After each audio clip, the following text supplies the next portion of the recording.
Few minutes మగ్గబెట్టండి. అయితే కొంచెం కొంచెం మధ్యలో చూసుకుంటూ ఉండండి. ఆయిల్ అయితే పట్టింది. ఈ కర్రీకి ఆయిల్ అయితే ఎక్కువ పట్టిద్దండి. ఈ ప్రాసెస్ అంతా కూడా మంట సిమ్ లో పెట్టి చేసుకోవాలండి. హై ఫ్లేమ్ కాదు, సిమ్ లో పెట్టి చేసుకోండి.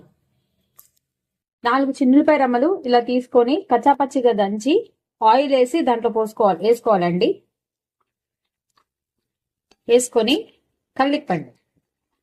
దీనికైతే ఈ రెసిపీకి ఆయిల్ ఎక్కువ పట్టిద్దండి. మీకు చిన్నులపాయ ఫ్లేవర్ తగులుతుంది.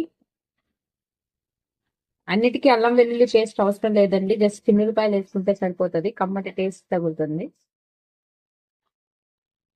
నేనైతే అన్నిటికీ అల్లం వెల్లుల్లి పేస్ట్ ప్రిఫర్ చేయను. అందుకే నా వీడియోస్ లో అల్లం వెల్లుల్లి అనేది ఉండదు. ఎక్కువ చిన్నులపాయలే వేస్తాను. ఇలా వేసాం కదా, ఇప్పుడు కారం వేద్దాం. ఇది మొత్తం కలవాలి కాబట్టి కారం కొంచెం ఎక్కువే పట్టిద్దండి.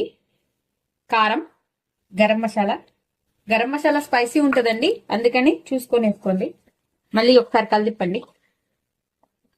కారం కలవాలి కదా. చూసారు కదా, మంచి కలర్ఫుల్ గా టేస్టీగా చూస్తుంటేనే టేస్టీగా అనిపిస్తుంది. కొత్తిమీర వేద్దాం.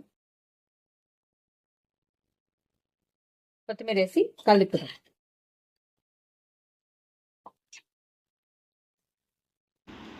అంతే అండి, టేస్టీ బెండకాయ ఫ్రై రెడీ అయిపోయింది. ఇది భోజనాల్లో వడ్డించే బెండకాయ ఫ్రై టైప్ అండి. ఈ వీడియో కనుక మీకు నచ్చినట్టయితే ప్లీజ్ లైక్ చేసి, షేర్ చేసి, సబ్స్క్రైబ్ చేసుకోండి. Thank you for watching Sravya's recipes.